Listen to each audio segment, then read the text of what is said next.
Meron tayo ditong Christmas light. Pundido na lahat. Hindi natin alam kung anong pundido. Magulo. Yun o.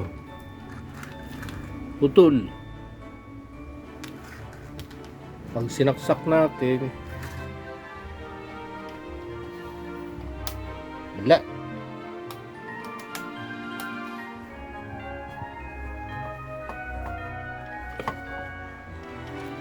Kaya, repair natin yan. Ito yung box nya. 8 combination yung modes. Combination, in waves, sequential, slow glow, chasing plus, slow play, twinkle, flash, steady, on. Putol. At tingnan natin. Push button.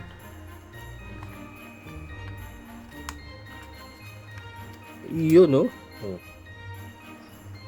1, 2, 3, 4, 5, 6, 7 pitong linya. Dami naman. Ito. So dito putol. Tingnan natin kung may voltahe yung kada linya.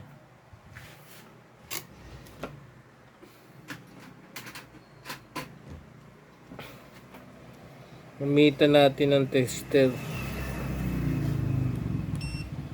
Saksak natin 220.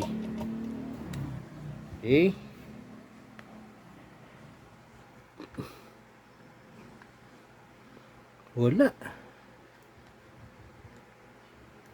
Wala din. Aba, bakit wala? On muna natin, siyempre. Wala pa rin. Yun. 193 volts, 197, 185, 200, 202. So yung isa, 0. Meron din eh. 20 volts. Pangalawa, 210.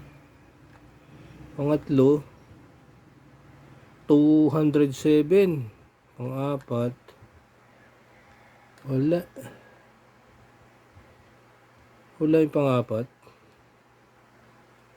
Panlima, wala din.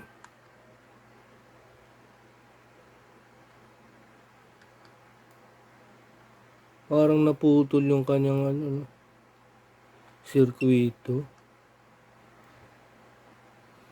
Di ba? Dito lang meron, tsaka dito. Pagdating dun, meron 20 volts. Dito, meron 23.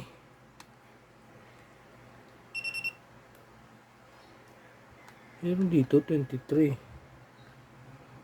Wala na naman 23.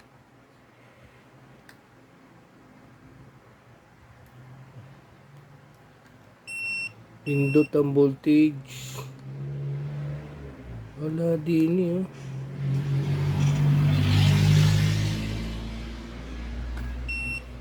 Pindot ang voltage. Isa lang may voltahe.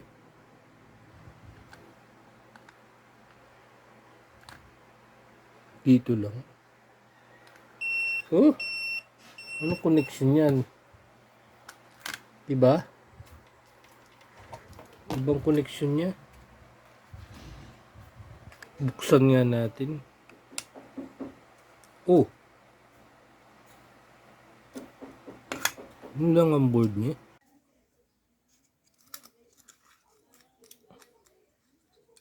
Ayun. Yung kanyang board.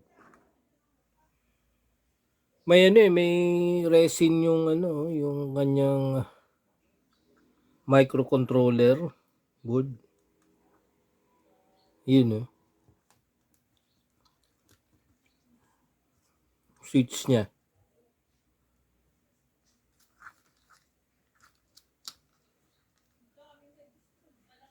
Dito sa pinakadulo niya, magkakasama yung cathode, oh. 1, 2, 3 sa dulo. Then yung isa anode lang. Yun, oh. Cathode tatlong linya. Anode isa na lang. Ayun.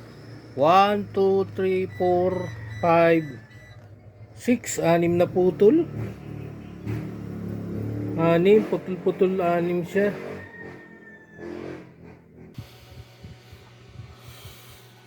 Subukan natin itong isang linya. First line. Ito, oh. Ito sa kanyang pin 3. 4. Pin 4. Pang-apat. Yun, no? Dun. 1, 2, 3, 4 dito. Yun yung pang-apat niya, eh. Buksan natin. Ayun.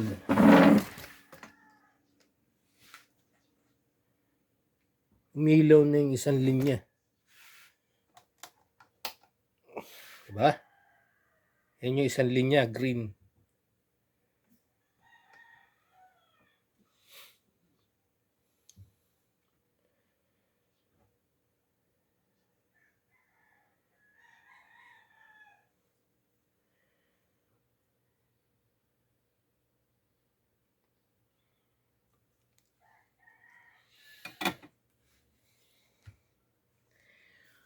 Itong kulay red, bali ang resistor niya 1, 2, 3, 4, 5. Ilagay ko sa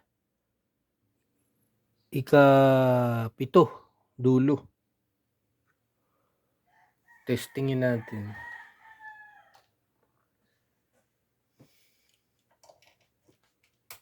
Yun, no?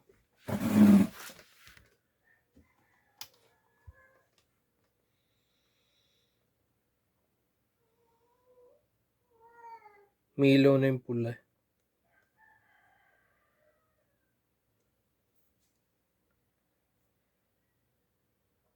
Ito palang green, siya ay nakatap sa number 5. Kasi may naiwan siyang isa. Ito palang green, nakatap sa number 5 dito. Kasi may naiwan siyang isa kulay green, kaya dinugtong ko na lang. Yun, no? Tinanggal ko sa number 4. Ayan, milaw na siya.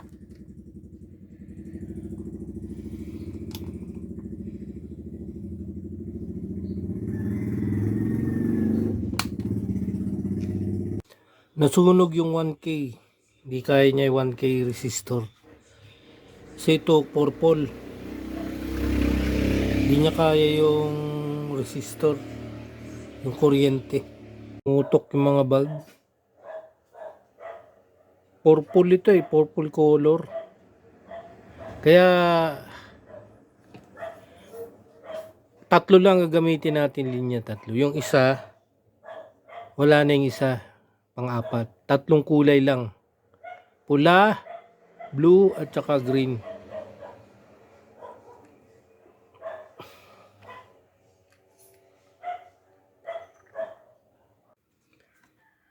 Ito na yung actual wirings ng ating PCB. Di ba nakita na natin yan?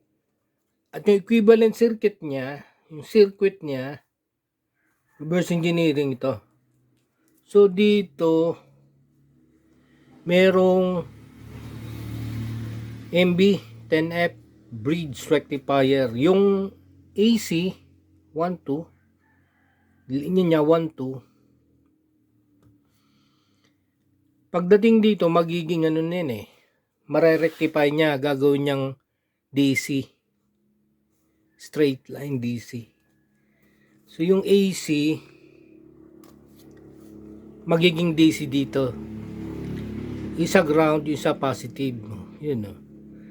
So supplyan niya yung microcontroller, IC, ito. Then may supply din siya dito. R1 sa microcontroller galing sa 220. So ito high voltage DC. And then may resistor, capacitor for stabilizing.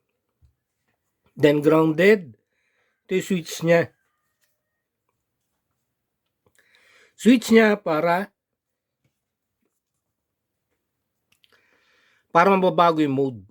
Pwedeng blinker, dimmer, yung ating circuit. So yung output, may 4 siyang output. Dito mo ikakabit yung mga LED. So may LED driver na transistor M406 transistor 4. So ito yung 1, 2 AC, yung 3 high voltage DC. And then 4 output collector ng transistor 5, 6, 7. So every time na magbibigay ng signal yung microcontroller dito, switch on yung transistor. Ang mangyayari niyan, since ito yung kulay green na LED, yung cathode, pinakadulo, connect mo sa pin number 4, doon. So, at yung anode, connected sa 3, yun doon. So yung supply niya, from positive 3, papunta doon. Susuplayan niya itong buong string ng LED. Meron siya naka-series na resistor 4.7K. 5. In series with the LED. At ang green naman, meron siyang 31 bulb. Okay, so yung 5 may resistor na LED at yung natitira wala. Yung resistor niya 4.7 kilo ohms. Kasi para mabawasan yung kanyang voltahe. So voltage in series is to be divided. Okay? So pag yung microcontroller nagbigay siya ng signal dito, PWM, on off, switch on niya yung transistor, nakakonect na yung green strings ng LED, green LED dito. Galing doon, supply niya doon, papunta doon. Supply niya doon, dito, papunta doon. Sa 4. Kasi ito 3, 3, 4, 4. Yung arrow, nakikita mo. Papasok siya sa 4. Palabas dito, papasok dito yung 3. Yun yan sa green. Magbibigay ng signal dyan para mag-blink yung microcontroller. Pag switch on niya yan, mag-o-on yung LED, mag-o-off, on-off, mabilis, minsan dimmer, blinker, depende sa coding nung microcontroller. Ganon din dito. Yung pangalawang LED, puro nito. Blue. Kulay blue. 5 din yung resistor niya. Nakaseries sa 5 LED blue. 4.7K. 5 times 4.7 kilo ohms din yung resistor. 17 pieces na bulb yung blue. Oh. Siya ngayon nakakonekta dito sa 5. So galing din sa 3, 3 dito. Then lalabas ng kuryente ron, papasok naman dito sa 5. So pag magbibigay ng signal yung microcontroller, kung on off, switch on din yung transistor, mag-on din yung LED, depende sa signal ng this base ng transistor. Kung on siya, mag-on siya. Kung on na mabilis, mag-on na mabilis. Kasi nakukonect yung blue dito. 5, 5. 3, same. Nakakonect siya sa high voltage DC 3. Pareha sila. Yun ding ito, green, red. 31 din bulbs. Yung green. Red. At ang resistor din niya may 5 din, 4.7 kilo ohms. Naka-series din yung iba. Yung unang 5 LED may resistor. Ganun din, lahat sila tigli-5. Ayun o. So may 5 resistor, 31 bulbs na red. Ang number of bulbs niya in total, 31. Okay? Nakakonekta din sa 3. 1, 2, 3. Lahat sila nakakonekta sa 3. Yung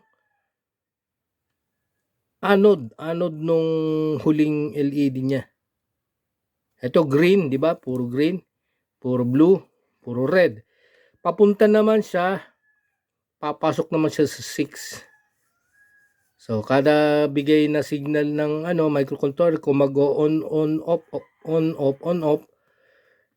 to turn on yung transistor, to turn on din yung LED, kasi yung kuryente papasok dito, mag-switch on yung transistor to the ground. Okay? Number 7, wala, nasira yung bulb niya, hindi na nagamit yung pin number 7.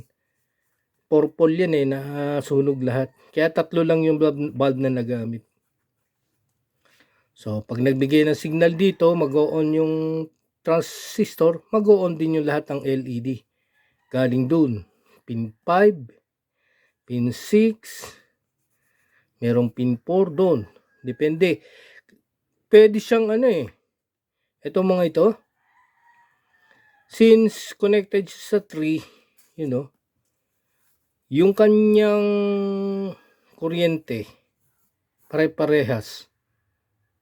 Kasi yung kuryente, current in series, equal. So pwede siyang mabago ng pwesto. Pwedeng dito yung green, pwede dito blue, pwede red, pwede rin itong blue, green, red, pwede magpalit-palit silang 3 kahit saan dyan.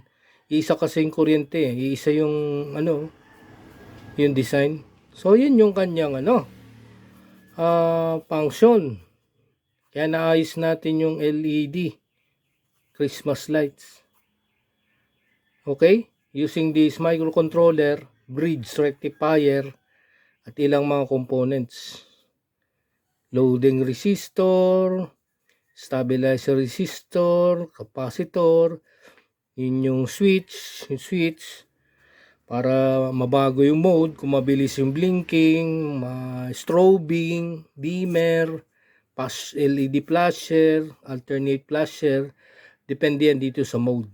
Kasi ito microcontroller kung binigay na signal dito, ganun din mangyayari dito sa LED. LED kung this is on, mabilis na on, mag-on din mabilis yung nakakabit na LED dito, 4. Dito 5, dito 6.